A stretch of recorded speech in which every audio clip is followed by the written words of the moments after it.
आजच्या मननासाठी आपण एका स्तोत्राकडे आपण जाणार आहोत.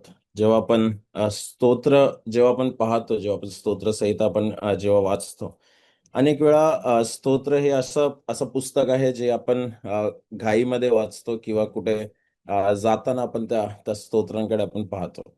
परंतु जेव्हा त्या त्या स्तोत्र संहिता ज्यांनी लिहिलेल्या आहेत, जेव्हा त्या पुस्तकाकडे आपण पाहतो, त्या पुस्तकांकडे जर आपण पाहिलं तर हा जो स्तोत्र संहिता पूर्ण जो भाग आहे, हा जो शास्त्रामध्ये जो पूर्ण पुस्तक दिलेला आहे, त्यामध्ये आपण पाहतो की एक एक बराचसा काळ त्याच्यामध्ये गेलेला आहे. एक 1400-1500 वर्षांचा काळ त्याच्यामध्ये गेलेला आहे आणि त्या काळामध्ये हे 150 स्तोत्र त्या ठिकाणी लिहिलेले आहेत. अनेक लेखक त्या स्तोत्रांचे आपण पाहतो. अनेक स्तोत्र जवळ-जवळ 50 लेखक, वेगळे-वेगळे लेखक आपण त्यांचे पाहतो. अनेक त्यांच्या परिस्थितीमधून गेलेले असे ते लेखक त्या ठिकाणी आपण पाहतो. आणि म्हणून त्या त्या ठिकाणी जेव्हा आपण त्या स्तोत्रांबद्दल जेव्हा आपण वाचतो किंवा त्या स्तोत्रांबद्दल आपण जेव्हा अभ्यास करतो, तेव्हा त्यांची जी पार्श्वभूमी आहे, त्यांची जी जी जी त्यावेळेस असलेली जी कंडिशन आहे, त्याच्याबद्दल देखील आपण त्या त्या ठिकाणी आपण पाहिलं पाहिजे. आणि जे देवाचे दास जॉन मॅकआर्थर जे आहेत, ते असं म्हणतात, की दानिएल आणि एहेजकेल नंतर तिसरं पुस्तक जे सगळ्यात सोपं, जे सगळ्यात कठीण जे आहे समजण्यासाठी, ते म्हणजे स्तोत्रसंहिता. कारण एका एका लाईनीमध्ये त्याच्यामध्ये अनेक गोष्टी त्याच्यामध्ये लपलेल्या अशा आहेत. आणि त्याच त्याच गोष्टीला, त्याच भागाला आपण पुढे घेऊन जात असताना आपण एक स्तोत्र पाहण्याचा प्रयत्न करू. स्तोत्र संहिता 117 आपण पाहणार आहोत. स्तोत्र संहिता 117. परमेश्वराच्या अखंड प्रेमाबद्दल उपकार स्तुती. पहिलं वचन. अहो सर्व राष्ट्रांनो, परमेश्वराचे स्तवन करा. अहो सर्व लोकांनो, त्याचं स्तवन करा. कारण त्याची दया आमच्यावर विपुल झाली आहे आणि परमेश्वराचे सत्य सनातन आहे. परमेश्वराचे स्तवन करा. जेव्हा आता या स्तोत्राकडे मी पाहत होतो, जेव्हा त्या स्तोत्राचा अभ्यास करत होतो. हे स्तोत्र जे आहे ते सगळ्यात छोटं असं असलेलं स्तोत्र आहे. सगळ्यात एकदम कमी त्याच्यावर भार दिलेला असं स्तोत्र आहे. परंतु जेव्हा त्या स्तोत्राबद्दल आपण वाचतो, ते स्तोत्र बायबलमध्ये एकदम मध्यभागी असलेलं एक एक एक ते अध्याय किंवा ते स्तोत्र त्या ठिकाणी आपण पाहतो. हे जे 117 जे स्तोत्र आहे, आपण त्याच्यामध्ये वाचतो, की फक्त 2च वचनं त्याच्यामध्ये आहेत. बाकी कोणत्याही गोष्टी त्यामध्ये दिलेल्या नाहीत. परंतु त्या 2 वचनांचा जर आपण अभ्यास केला, तर त्या ठिकाणी अनेक गोष्टी त्याच्यामधून आपल्याला प्रगट होताना आपण आपण पाहतो. जर आपण त्या स्तोत्राकडे जर आपण पाहिलं, इंग्लिशमध्ये त्याला असं लिहिलं आहे, की the the psalm of praise, स्तुतीचे स्तोत्र, उपकार स्तुतीचे स्तोत्र. जेव्हा ह्या स्तोत्राची पार्श्वभूमी जर आपण पाहिली, जेव्हा ह्या स्तोत्राचा अभ्यास जर आपण केला, तर आपण पाहतो की त्याचा लेखक त्या ठिकाणी दिला नाही. परंतु अनेक जे बायबलचे अभ्यास करणारे जे आहेत, एक्सपर्ट जे आहेत, ते असं म्हणतात की हे जे स्तोत्र आहे, ते दाविदाने लिहिलेलं स्तोत्र आहे.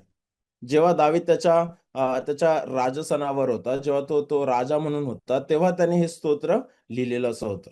परंतु जेव्हा त्या दाविदाच्या राज्याबद्दल जेव्हा आपण वाचतो, जेव्हा त्या पूर्ण शमूएलाच्या पुस्तकात जेव्हा आपण वाचतो, इतिहासाचे पुस्तक आपण वाचतो, तेव्हा आपण पाहतो की इस्रायल जे राष्ट्र आहे, ते मध्यभागी असलेलं राष्ट्र होतं आणि त्याच्या बाजूने जे सर्व राष्ट्र होते, सिरिया व बाकीचे जे राष्ट्र आपण त्या ठिकाणी पाहतो, ते राष्ट्र जे आहेत, ते इस्रायलावर अ, अ, बंड करणारे किंवा इस्रायलावर ते लोकं हल्ला करणारे असे राष्ट्र होते. It was not a pleasant situation for Israel. इस्रायलासाठी ती चांगली अशी जागा त्या ठिकाणी नव्हती. अनेक अनेक राष्ट्र, अनेक राजे त्यांच्यावर उठून येणारे असे त्या ठिकाणी आपण पाहतो. अनेक लोकं त्या ठिकाणी इस्रायलाच्या विरुद्ध होते. तरी आपण त्या ठिकाणी पाहतो, की दाविदाने एक एक स्तोत्र त्या ठिकाणी लिहून ठेवलं. त्या लेखकाने एक स्तोत्र त्या ठिकाणी लिहून ठेवलं आणि त्याच्यामध्ये तो सांगतो, की "अहो सर्व सर्व सर्व राष्ट्रांनो, त्या परमेश्वराचे स्तवन करा." किती किती किती एक एक एक गोष्ट या सकाळी आपल्याला आपल्याला या ठिकाणी पाहावयास मिळते. जेव्हा पूर्ण त्याच्या त्याच्या भोवती जे होते, त्या राजाच्या भोवती, त्या त्या देशाच्या भोवती जे सर्व राष्ट्र जे होते, सर्व त्या देवाच्या विरुद्ध होते. सर्व मूर्तिपूजक असे राष्ट्र होते. सर्व त्याच्या विरुद्ध असलेले राष्ट्र होते. तरी आपण पाहतो, की तो जो लेखक आहे, जर आपण त्याला कन्सिडर केलं, तर आपण पाहतो, की त्याने एक अपील त्या ठिकाणी लोकांसमोर केलेली आहे, की "अहो, सर्व राष्ट्रांनो, तुम्ही त्या परमेश्वराचं स्तवन करा." हे जे स्तोत्र जे आहे ते आपण आपण पाहिलं तर हे 113 पासून जे 118 पर्यंत जे स्तोत्र आहेत ते हलाल स्तोत्र त्यांना आपण त्यांना बायबलमध्ये किंवा आपण त्यांना असे असलेले आपण पाहतो. ते जे स्तोत्र आहेत ते वलांडनाच्या दिवशी हे लोक गात होते. मंदिरामध्ये हे स्तोत्र गात होते. प्रभू येशू ख्रिस्ताबद्दल देखील आपण पाहतो, जेव्हा तो वलांडनाच्या सण वलांडनाचा सण त्या ठिकाणी जेव्हा होता, आपण वाचतो की त्यांनी स्तोत्र त्या शिष्यांबरोबर जी स्तोत्र गायलेली आहेत आणि त्या भागामधले एक एक स्तोत्र त्या ठिकाणी हे आपण पाहतो. हे असंच छोटं स्तोत्र म्हणून त्याला इग्नोर त्या ठिकाणी केलं नव्हतं. एक दोनच वचनांचं स्तोत्र म्हणून त्याला बाजूला असं सारलेलं असं स्तोत्र नव्हतं, परंतु त्याला महत्व त्या ठिकाणी आपण पाहतो. त्या ठिकाणी त्याला दिलेला तो तो इम्पॉर्टन्स तो त्या ठिकाणी आपण दिलेला आपण पाहतो. जेव्हा त्या स्तोत्राकडे जर आपण आपण पुन्हा एकदा जर आलो, तर त्या ठिकाणी इट स्टार्ट्स विथ प्रेज. ते स्तवन ह्या शब्दापासून सुरू होतं आणि स्तवन ह्या शब्दावर पुन्हा पुन्हा ते स्तोत्र संपतं.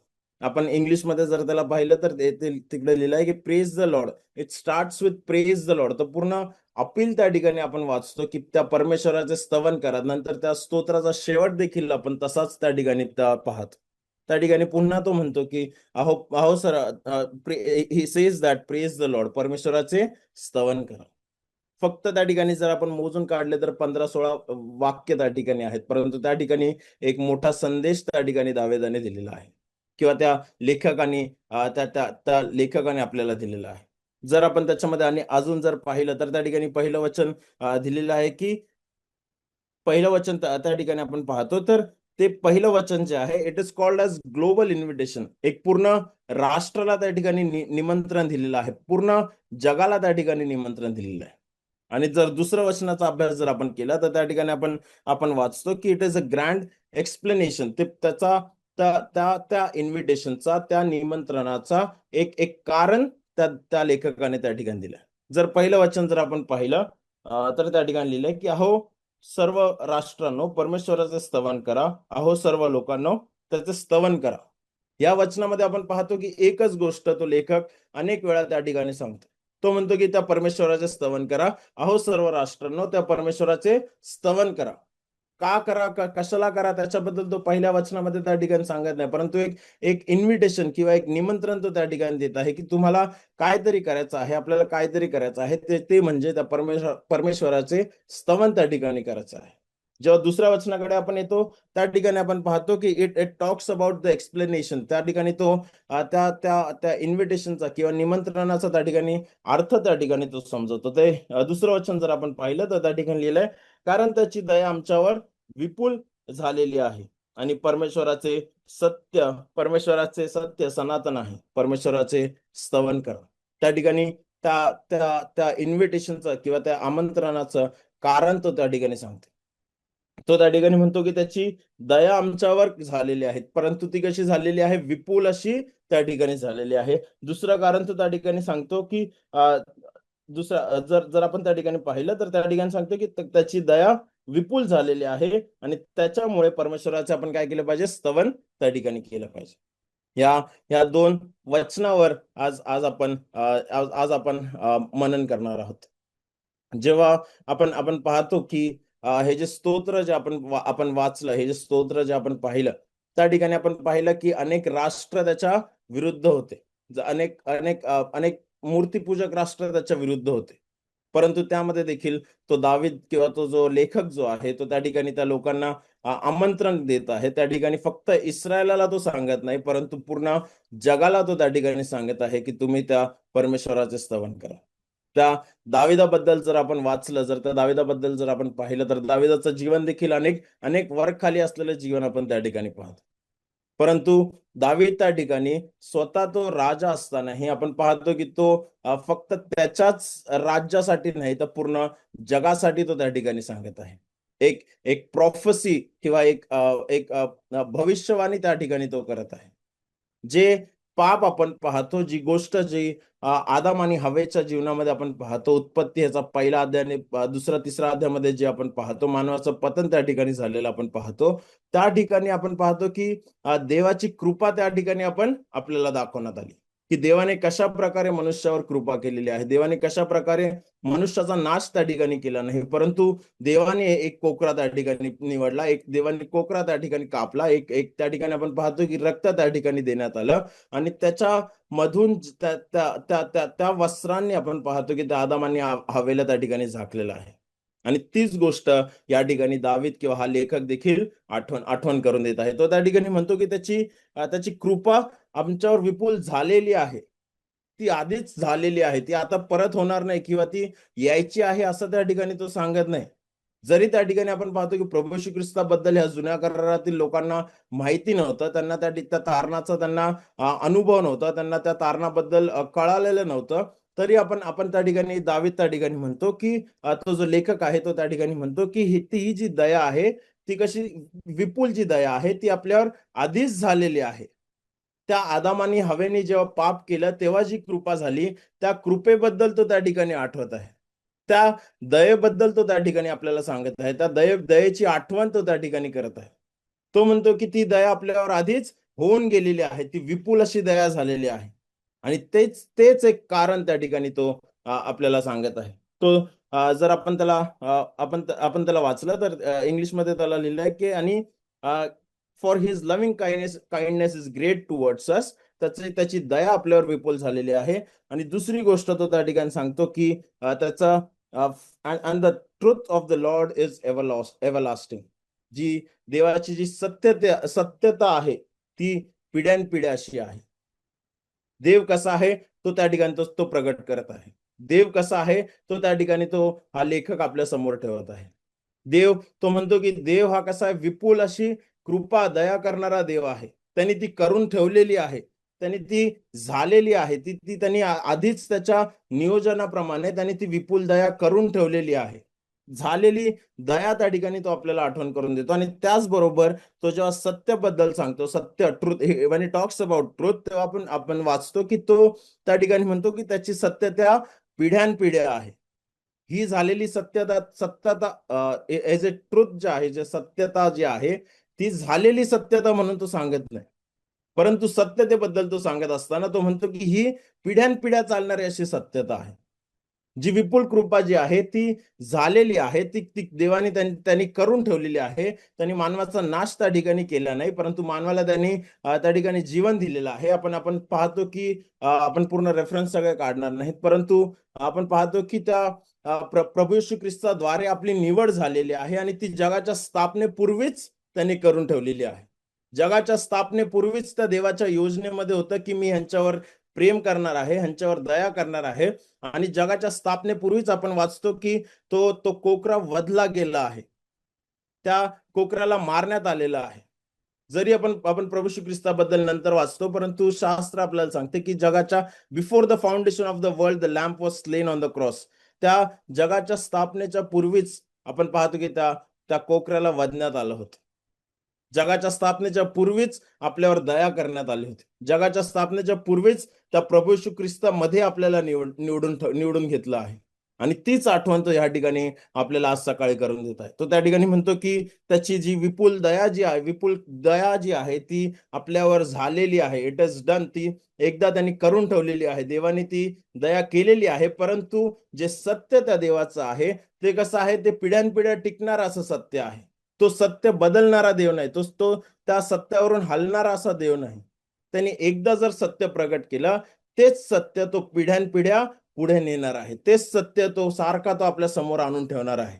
आणि ती गोष्ट तो फक्त त्या इस्रायल लोकांसाठी त्या ठिकाणी सांगत नाही, परंतु पूर्ण राष्ट्रांना त्याचा त्या ठिकाणी तो तो तो ही इज इन्व्हायटिंग किंवा तो त्या ठिकाणी त्या राष्ट्रांना ती गोष्ट नमूद करत आहे. एक एक सुंदरसा मेसेज त्या ठिकाणी तो त्याच्या लोकांना देत आहे. त्या स्तोत्रामधून आपल्याला देखील तो देत आहे. जर त्या शब्दांकडे जर आपण पाहिलं, जर त्या लव्हिंग काइंडनेस जी कृपा जर आपण त्याच्याबद्दल जर वाचलं, तर इस्रायल जी भाषा होती, इब्री जी भाषा होती, त्या इब्री भाषेमध्ये त्याला हेसेद हेसेद हे नाव त्या ठिकाणी दिलं होतं. HESED हेसेद. त्याचा जर अर्थ आपण जर पाहिला, त्याचा अर्थ जर आपण पाहिला किंवा त्याच्याबद्दल जर आपण वाचलं, तर इट मीन्स एक एक कराराचं प्रेम त्या ठिकाणी आपण पाहतो. एक करार करार केलेलं प्रेम त्या ठिकाणी आपण पाहतो. एक एक लॉयल मर्सी किंवा एक एक व्हॉट वी कॉल दॅट, एक देवाने प्रेम केलं, पण एक करार देखील त्यामध्ये आहे. मर्सीफुल काइंडनेस त्याचा जो अर्थ जर आपण जर इब्री भाषेमध्ये पाहिलं तर त्याचा अर्थ आपण पाहतो की हेसेद त्याला म्हणतात, आणि त्याचा अर्थ जर आपण पाहिला तर त्या हेसेद या शब्दाचा अर्थ कव्हनंट म्हणजे करार करून कराराचं प्रेम त्या ठिकाणी आपण पाहतो.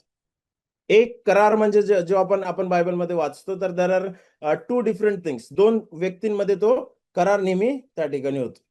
जर आपण अनेक करार बायबलमध्ये पाहतो, दोन व्यक्तींमध्ये झालेला करार जे आहे. आणि दुसरा जर शब्द आपण त्या ठिकाणी पाहिला सत्याबद्दल, सत्य ट्रुथ जे त्या ठिकाणी आपण आपण वाचतो त्याचा इब्री अर्थ जर पाहिला तर इट सेज दॅट, त्याचा अर्थ इब्रीमध्ये एमेथ हा शब्द त्या ठिकाणी वापरलेला आहे.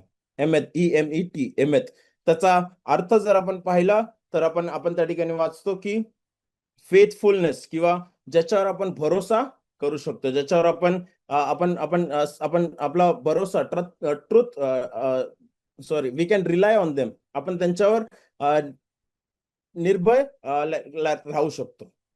या दोन गोष्टी तो त्या ठिकाणी दावीद त्या ठिकाणी सांगत आहे. पहिली गोष्ट तो त्या ठिकाणी सांगतो की तो त्याची दया विपुल आहे. दुसरी गोष्ट तो त्या ठिकाणी सांगतो की तो त्याची सत्यता ही पिढ्यानपिढ्या अशी आहे.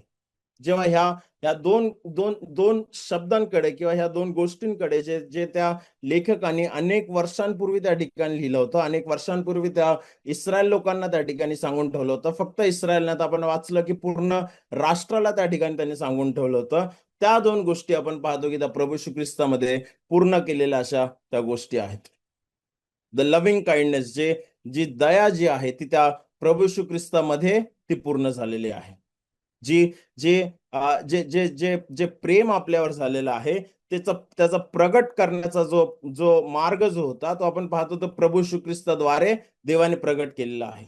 त्यांनी प्रेम त्या स्थापनेपूर्वीच केलं. त्यांनी दया जी आहे ती आधीच करून ठेवली. त्या ठिकाणी तो लेखक म्हणतो की त्याची विपुल दया त्यांनी झालेली आहे, त्यांनी केलेली आहे. परंतु ती विपुल दया दाखवायची कशी आपण ती पाहतो, ती प्रभू येशू ख्रिस्ताद्वारे आपल्याला प्रगट केली. आपण शास्त्रामध्ये वचन वाचतो की त्या देवाच्या प्रेमाचं प्रतीक म्हणून तो प्रभू येशू ख्रिस्त त्या वधस्तंभावरती गेला. त्याचा symbol, his the symbol of his love. त्या देवानी जे प्रेम केलं त्याचा तो सिम्बॉल तो प्रभू येशू ख्रिस्त आपण पाहतो. जे दया आपल्यावर केलेला आहे त्याची सिम्बॉल किंवा त्याचा तो प्रतीक असा तो प्रभू येशू ख्रिस्त आहे. त्याच्यानंतर जर आपण त्या सत्यबद्दल जर आपण वाचलं तर प्रभू श्री ख्रिस्त स्वतः त्या ठिकाणी म्हणतो की मी सत्य, I am the truth, I am the way and the life. मी सत्य, जीवन आणि मार्ग मी आहे. ज्या सत्याबद्दल तो सांगत ह्या लेखकाने या ठिकाणी सांगितलेलं आहे की ते पिढ्यानपिढ्या टिकणार आहे. प्रभू श्री ख्रिस्त त्या ठिकाणी म्हणत आहे की ते सत्य मी आहे. I am the truth. माझ्यावर त्याच्यावर जर आपण भरोसा ठेवतो तर आपल्याला ती सत्यता कधी हलणारी अशी सत्यता नाही. तो म्हणतो की मी ते सत्य आहे. जे आधीपासून तुम्ही ऐकत आहात त्या गोष्टी माझ्याबद्दल आहेत. ज्या पुढे होणाऱ्या ज्या गोष्टी आहेत त्या देखील माझ्याबद्दल आहेत. आपण त्या त्या उत्पत्तीच्या दुसऱ्या अध्यायापासून जे पतन झालेलं आपण पाहतो. त्या आदाम आणि हवेबद्दल जेव्हा आपण वाचतो की त्यांनी त्या एदेन बागेमध्ये पाप केलेलं आपण त्या ठिकाणी पाहतो. परंतु त्या ठिकाणी जर आपण पूर्ण तो अध्याय वाचला तर आपण वाचतो की जे जे जे जे आदाम आणि हवा जे आहेत ते जेव्हा ते स्वतःला झाकण्याचा प्रयत्न करत होते, त्याच्यानंतर जेव्हा देव त्या ठिकाणी येतो, त्यांना हाक मारतो, त्याच्यानंतर आपण पाहतो की देवाने त्या ठिकाणी एक कोकरा निवडला. देवाने त्या ठिकाणी एक जनावर कापला. त्या ठिकाणी देवाने त्या ठिकाणी रक्त वाहिलं. त्या ठिकाणी आपण पाहतो की देवाने स्वतःहून ते वस्त्र ते काढले. देवाने स्वतःहून ते वस्त्र त्यांना नेसवले. पूर्ण त्या ठिकाणी आपण पाहतो की एक प्रगटीकरण त्या प्रभू येशू ख्रिस्ताचं त्या ठिकाणी करून ठेवलेलं होतं. जो कोकरा जो आपण नवीन करारामध्ये पाहतो तो देवाने निवडलेला असा कोकरा आहे. जे आपण पाहतो नवीन करारामध्ये त्या वधस्तंभावरती ते देवाचं रक्त त्या ठिकाणी आहे. देवाने ते निवडलेलं पवित्र असं रक्त आहे. जे नीतीचे वचनाबद्दल आपण वाचतो ते त्या प्रभू येशू ख्रिस्ताचे वस्त्र त्याने आपल्याला घातलेले आहेत. पूर्ण प्रगटीकरण त्या ठिकाणी आपण वाचतो. त्या उत्पत्तीपासून ते त्या प्रगटीकरणापर्यंत पूर्ण ह्या गोष्टींचा जो सारांश आहे किंवा ह्या ज्या गोष्टींचा जो जो मूळ भाग आहे, तर ह्या 2 वचनांमध्ये त्यांनी आपल्याला दाखवलेला आहे. त्या ठिकाणी तो सांगतो की प्रेज द लॉर्ड, अहो पृथ्वीवरील सर्व लोक हो, परमेश्वराचे स्तवन करा. Praise him all the peoples. फक्त राष्ट्रांना तो वरच्यावर तो त्या ठिकाणी सांगत नाही, परंतु प्रत्येक इंडिव्हिज्युअल, प्रत्येक मनुष्याला तो त्या ठिकाणी सांगत आहे. त्या ठिकाणी आपण वाचतो, पहिले तो म्हणतो की अहो सर्व राष्ट्रांनो परमेश्वराचे स्तवन करा. नंतर तो पुन्हा जे इन्व्हिटेशन जे आहे, निमंत्रण जे आहे, पहिल्यांदा तो राष्ट्रांना देतो, नंतर त्या प्रत्येक लोकांना तो त्या ठिकाणी सांगतो. इंडिव्हिज्युअल देखील तो त्या लोकांना सांगतो. त्या ठिकाणी तो म्हणतो की अहो सर्व लोकांनो परमेश्वराचे स्तवन करा. राष्ट्रांनी तर करायचं आहे, परंतु इंडिव्हिज्युअली देखील त्याचं स्तवन करायचं आहे. कारण त्याच्यानंतर तो म्हणतो की ही जे का स्तवन करायचं आहे, तर त्याचे 2 कारण आपण त्या ठिकाणी पाहिली. पहिले म्हणजे आपण पाहिलं की त्याची त्याची दया आपल्यावर विपुल अशी आहे, त्याची दया आपल्यावर झालेली आहे आणि त्याची सत्यता जी आहे ती पिढ्यानपिढ्या आहे. हीच गोष्ट या सकाळी आज देव तुम्हाला आणि मला या ठिकाणी दाखवत आहे. आपण खरोखर त्या देवाचे आभार मानूया की त्याने आपल्यावर विपुल अशी दया करून ठेवलेली आहे. आपल्यावर विपुल अशी कृपा करून ठेवलेली आहे आणि खरोखर त्या देवाचे आभार मानूया की तो सत्य असलेला ख्रिस्त तो आपल्याला त्याने दिलेला आहे.